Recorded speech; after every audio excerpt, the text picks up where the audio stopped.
Hello friends, मैं हूं Amarinder Tiwari and you are watching Bodhisattva PCS. My dear friend, जब 67 BPSC mains का रिजल्ट अनाउंस हुआ था तो उस समय हमारे द्वारा बताया गया था कि हमारे इंस्टीट्यूट से कितने बच्चों का सिलेक्शन हुआ है इंटरव्यू के लिए, डैट मीन शॉर्ट लिस्ट हुए हैं इंटरव्यू के लिए, और साथ में इंटरव्यू को कैसे टैकल करना है, कैसे अपनी पर्सनालिटी डेवलपमेंट करनी है, किन किन आयामों की तैयारी करके आपको जाना चाहिए। पूरा एक प्रॉपर वीडियो उसके लिए मैंने डेडिकेटेड बनाया था। यदि आपने मिस किया है तो नीचे वीडियो के डिस्क्रिप्शन बॉक्स में उसका लिंक दिया गया है, उस पर आप क्लिक करके उसे ज़रूर देख लेना। और मैंने साथ में ये भी कहा था कि जो लोग हमसे जुड़े हुए हैं या नहीं जुड़े हुए हैं सबके लिए एक क्वेश्चनर, दैट मीन्स यदि मैं प्रश्न पूछने वाला रहता, इंटरव्यू बोर्ड का एक मेंबर रहता, तो आपको किन किन चीज़ों में छकाने की कोशिश करता, आपको फंसाने की कोशिश करता, वो सारा एक quantum of Bodhisattva PCS mind आपके सामने पेश करने की कोशिश करूंगा। जो इस वीडियो में हम उसी के बारे में चर्चा करने वाले हैं। तो ये मेरे दिमाग का एक बस हिस्सा है। ये इन प्रश्नों पे मैं आपसे प्रश्न पूछ सकता था, क्योंकि बीपीएससी देखिए, चाहे प्री की बात करें, 69 बीपीएससी के आप प्रत्यक्षदर्शी हो बीपीएससी प्री का, तो चाहे प्री की बात करें, मेंस की बात करें, इंटरव्यू की बात करें, बीपीएससी आए दिनों अपने आप को स्केल अप कर रहा है। तो हमें प्रिपरेशन भी एक सच्चे योद्धा के तौर पे उसी लेवल का करना चाहिए। जब आपका दुश्मन स्ट्रांग हो तो दुश्मन के हिसाब से भी आपका प्रिपरेशन और इवन इफ उससे ज़्यादा करना चाहिए, तभी आप दुश्मन को युद्ध में छका सकते हो। तो चलिए शुरू करते हैं विदाउट किसी फर्दर डिले।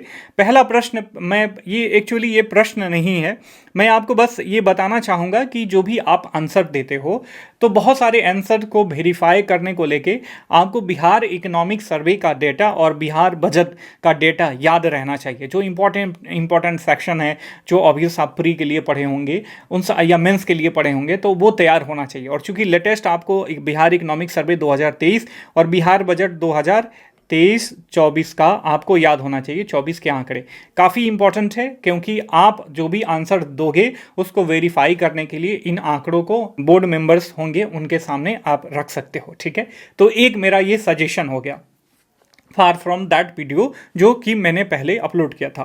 पहला प्रश्न देखिए, आजकल करंट अफेयर से ही रिलेटेड प्रश्न पूछे जाएंगे ट्रेडिशनली, कि आपका बैकग्राउंड क्या रहा है, आपके माता पिता क्या करते हैं, आपका एजुकेशनल बैकग्राउंड क्या है, आपने कौन सा ऑप्शनल सब्जेक्ट लिया था, थोड़ा बहुत इधर उधर फैक्चुअल बातें पूछी जाएं। यदि स्टैंडर्ड लेवल पे चर्चा करी जाए तो ऐसे चर्चा की जा सकती है, आपसे प्रश्न पूछा जा सकता है।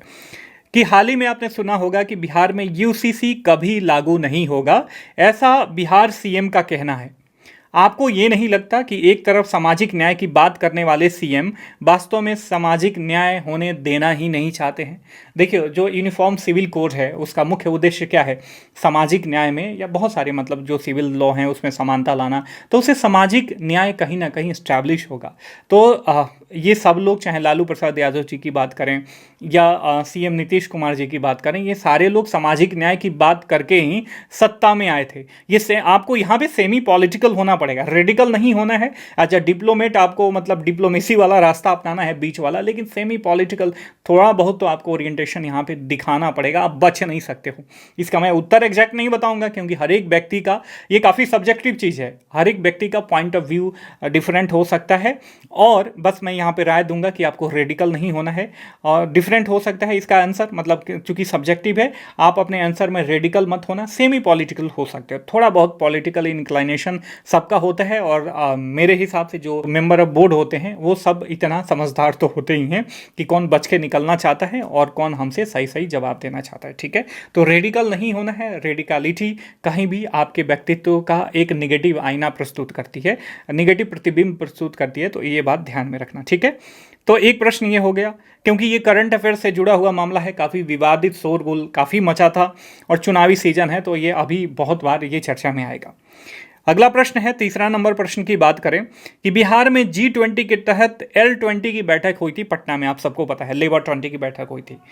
तो आपको ऐसा नहीं लगता कि लेबर 20 की ही बैठक क्यों हुई बिहार में? कुछ और भी बैठकें हो सकती थी, जैसे B20 बिजनेस 20 की बात करें, C20 सिविल सोसाइटी 20 की बात करें, S20 साइंटिस्ट 20 की बात करें, T20 अर्बन 20 की बात करें, वुमेन 20 की बात करें, यूथ 20 की बात करें। इन सारे 20 में से किसी भी एक ही हो सकती थी, लेबर 20 की ही क्यों हुई? क्या इसलिए कि क्योंकि बिहार केवल लेबर प्रोड्यूस करता है? इसके पीछे आपका क्या तर्क है? ये काफ़ी स्टैंडर्ड प्रश्न है, इसमें आपको फंसाया जा सकता है, तो अपना पॉइंट ऑफ व्यू क्लियर करके रखना। ठीक है, जो भी आप ग्रुप वगैरह में जुड़े होगे तो डिस्कशन कर लेना। और बस रेडिकल चीज़ें नहीं होनी चाहिए यहाँ पे ना तो पॉलिटिक्स की बात हो रही है और ना ही कुछ ऐसी बातें हो रही है कि आप रेडिकल हो जाओ। बस आपको वेरीफाई करना है कि L20 की बैठक यदि सही थी बिहार में तो क्यों सही थी, ठीक है, या किसी और चीज़ की होनी चाहिए तो क्यों होनी चाहिए, यहाँ पे आपका जवाब होना चाहिए। ठीक है, अगला प्रश्न है, जातीय जनगणना बिहार को और बर्बाद कर सकते हैं। हाल ही में जातीय जनगणना का जो भी डेटा है वो रिलीज हो चुका है, तो ऐसा इससे रिलेटेड आपसे प्रश्न पूछा जा सकता है, फैक्चुअल प्रश्न भी पूछा जा सकता है कि प्रथम बार देश में जातीय जनगणना कब हुई थी, जातीय जनगणना क्या है, इस बार क्यों हो रही है, इसको लेके क्या कोई संवैधानिक पहलू भी है, सरकार कितना आज़ाद है, सरकार को कराना चाहिए नहीं कराना चाहिए, बहुत सारे आयाम को टच किया जा सकता है। लेकिन जैसा कि मैंने बताया, ये इस only a quantum of Bodhisattva PCS mind, तो मैं आपके सामने एक क्वांटम शेयर कर रहा हूं कि जातीय जनगणना बिहार को और बर्बाद कर सकता है, क्योंकि पिछले 33 सालों में लगातार सामाजिक न्याय की बात करने वालों की सरकार ही राज्य में है। 33 सालों में, चाहे आरजेडी की बात करें या जेडीयू की बात करें, ये सब लोग सामाजिक न्याय की बात करते हैं। और इसमें इसके बावजूद अभी भी कुछ लोगों का ही उत्थान संभव हुआ है। तो क्या जातीय जनगणना ब्लफ ऑफ सोशल जस्टिस वाला मामला आपको नहीं लगता? मतलब सामाजिक न्याय पे धोखाधड़ी वाला मामला नहीं लगता है आपको? ठीक है, एक प्रश्न ये पूछा जा सकता है जिसका केवल एक ही उद्देश्य है और वह है राजनीतिक लाभ। ठीक है, काफ़ी अच्छा प्रश्न है, बताया जा सकता है, आपको अपना पॉइंट यहाँ पे क्लियर रखना चाहिए माय डियर फ्रेंड। ठीक है, अगला प्रश्न पे चलते हैं। 5वां नंबर प्रश्न की बात करें तो यहाँ से पूछा जा सकता है, यूपी और बिहार, देखिए नो डाउट कि योगी आदित्यनाथ के कार्यकाल में यूपी का काफ़ी ज़्यादा डेवलपमेंट हुआ है। जैसे लॉलेसनेस की स्थिति बिहार में थी 90 के दशक में, वैसे यूपी में भी थी, लेकिन उन्होंने काफ़ी ये मतलब एक रूल ऑफ लॉ को इस्टेब्लिश, शांति व्यवस्था स्थापित करा है, साथ में इकोनॉमिकल डेवलपमेंट भी, इनका अचीवमेंट भी काफ़ी ज़्यादा है। काफ़ी ज़्यादा इन्वेस्टर समिट हो रही है, वैश्विक इन्वेस्टर समिट हो रही है, बहुत सारा यहाँ पे FDI का इन्फ्लो हो रहा है, लेकिन बिहार में ऐसा कुछ नहीं हो रहा है। तो इससे रिलेटेड एक प्रश्न पूछा जा सकता है कि यूपी और बिहार का एक समय पर बीमारू राज्य का तगमा था, बीमारू राज्य के रूप में ये लोग पहचाने जाते थे, लेकिन आज यूपी बिहार से कहीं बहुत आगे निकल चुका है। यदि ऐसा है तो क्यों है, कुछ कारण बताइए, ये आपसे पूछा जा सकता है। ठीक है, और बिहार ऐसा क्यों नहीं कर पाया, ये भी आपसे पूछा जा सकता है। ठीक है, तो ध्यान में रखना। यदि आपको राज्य में औद्योगिक, अगला प्रश्न पूछा जा सकता है कि बताइए फलाने कुमार मोहन कुमार जी कि यदि आपको राज्य में औद्योगिक विकास की जिम्मेदारी दी जाती है, सचिव वगैरह बना दिया जाता है और कहा जाता है ये कमेटी गठित करी जाती है, उसका हेड बनाया जाता है और आपसे कहा जाता है कि बिहार में इंडस्ट्रियल डेवलपमेंट के लिए एक खाका तैयार करो, स्ट्रैटेजी तैयार करो, तो आपकी क्या क्या प्राथमिकताएं रहेंगी, जरा बताएं हमें। तो आपसे पूछा जा सकता है। ठीक है, एज ए एडमिनिस्ट्रेटर आपसे पूछा जा सकता है, काफ़ी ध्यान में रखना इन सारी चीज़ों को। ये सारी चीज़ें करंट अफेयर्स से रिलेटेड हैं, तो अपना माइंड एकदम क्रिस्टल एंड क्लियर रखना। ठीक है, और कोई भी आपका आंसर, किसी भी प्रश्न का आंसर आपका फाइनल आंसर नहीं हो सकता है, उससे काउंटर क्वेश्चन भी निकल सकते हैं, ये बात ध्यान में रखना। अगला प्रश्न है, लगभग पूरा जो उत्तरी बिहार है कुछ सालों के अंतराल में बाढ़ से भारी जान माल की हानि झेलते रहता है, जिससे इसको काफ़ी नुकसान होते रहता है और बिहार के GSDP में अंततोगत्वा इसका नुकसान झेलना पड़ता है, जो बिहार के आर्थिक पिछड़ेपन के प्रमुख कारणों में से एक है। तो आप इसे कैसे ठीक करेंगे, बाढ़ से कैसे बचाएंगे बिहार को, ये प्रश्न आपसे पूछा जा सकता है डिजास्टर मैनेजमेंट से रिलेटेड। अगला प्रश्न है कि क्या सांस्कृतिक उपलब्धता पैसे की गुलाम होती है? भोजपुरी फिल्मों में बढ़ती पूर्णता और फिल्मी साहित्य का गिरता स्तर, भोजपुरी फिल्मों साहित्य का गिरता स्तर क्या बिहार के आर्थिक पिछड़ेपन के आईने में बने प्रतिबिंबों में से एक है? जरा बताएं, तो अपना व्यू क्लियर करें, ऐसा पूछा जा सकता है। ठीक है, अगला प्रश्न है, माल ढुलाई की समकारी नीति क्या है? और देखिए बिहार को पिछड़ा स्टेट बनाने में इसकी बहुत बड़ी भूमिका रही है, तो आपको माल ढुलाई की समकारी नीति, कई सारे वीडियो मैंने शुरुआत में जब मैंने यूट्यूब पे एक आधो का वीडियो डालना शुरू किया था तभी मैंने बताया था बिहार को बर्बाद करने में माल ढुलाई, फ्रेट इक्वलाइजेशन पॉलिसी इसका नाम है इंग्लिश में, ये कितना जो है ये एक मतलब महत्वपूर्ण भूमिका निभाता है, मतलब विलेन का, बिहार को ये आर्थिक पिछड़ेपन बनाने में एक ये इसका बहुत बड़ा कारण है। तो आपसे पूछा जा सकता है कि माल ढुलाई की समकारी नीति क्या है, बिहार को एक पिछड़ा राज्य बनाने में इसकी क्या भूमिका है? ठीक है। अगला प्रश्न, पिछले 1.5 दशकों में बिहार की 5 उपलब्धियां या 6 उपलब्धियां, 10 उपलब्धियां, 2 उपलब्धियां आपसे पूछी जा सकती हैं। कितनी भी उपलब्धियां, ये नंबर ऑफ जो नंबर है ये सर्टेन नहीं है, मतलब पूछी जा सकती हैं, ठीक है। पिछले कुछ सालों में बिहार में महिलाओं की स्थिति में हुए सुधार को आप किस प्रकार देखते हैं? ये विशेषकर महिला एस्पिरेंट्स के लिए है, तो आप अपना इसमें पॉइंट ऑफ व्यू क्लियर रखना कि क्या क्या उपलब्धि हुई है और क्या क्या सरकार को और ध्यान देने की आवश्यकता है।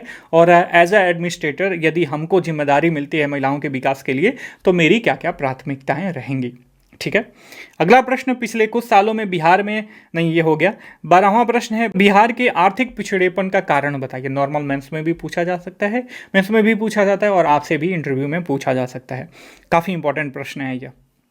अगला प्रश्न, कि आने वाले 1 दशकों में बिहार के भविष्य को आप किस प्रकार देखते हैं? बिहार का भविष्य किस एंगल में जा सकता है आने वाले 1 दशकों में? तो इसमें आपका पॉइंट ऑफ व्यू जाना जा सकता है और यहाँ पे आपको पॉजिटिव होना पड़ेगा, ठीक है।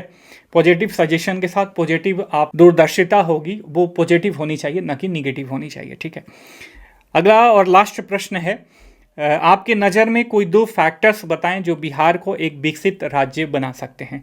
तो ये थे सारे quantum of Bodhisattva precious mind, a piece of Bodhisattva precious mind, जो आपको, आई होप कि आपको क्वेश्चन का स्टैंडर्ड समझ में आ गया होगा और कैसे आपको फंसाया जा सकता है, कैसे आपको इस स्पीचलेस किया जा सकता है। ये हमारा एक प्रयास था ताकि मैं आपको क्वेश्चंस के थ्रू आपको थोड़ा सा टेंशन में डालूं और आप अपने इस टेंशन की वजह से आप अपने प्रिपरेशन का होराइजन थोड़ा सा बढ़ाओ, अपने थिंकिंग प्रोसेस को थोड़ा सा बढ़ाओ। देखिए, न्यूज़पेपर पढ़ते रहो, डेली पढ़ते रहो, सोसाइटल डेवलपमेंट देखो, इकोनॉमिकल डेवलपमेंट देखो, पॉलिटिकल डेवलपमेंट देखो, इंटरनेशनल लेवल पे जो भी डेवलपमेंट हो रहा है वो देखो। अपना बेसिक सारी चीज़ें तो तैयार रखो ही, इसके साथ साथ करंट अफेयर्स पे जितना फोकस रहेगा, कमांड रहेगा, आप उतना ही अच्छा जो है आपका इंटरव्यू जाएगा और उतना ही अच्छा आप व्यक्तित्व माने जाओगे, ठीक है। आई होप कि आपको सारी चीज़ें अच्छी लगी होंगी। अंत तक धैर्य के साथ सुनने के लिए आपका बहुत बहुत आभार। आपकी सफलता की शुभेच्छा के साथ मिलते हैं अगले किसी वीडियो लेक्चर में। तब तक के लिए साइनिंग ऑफ, टेक केयर, जय हिंद, जय भारत।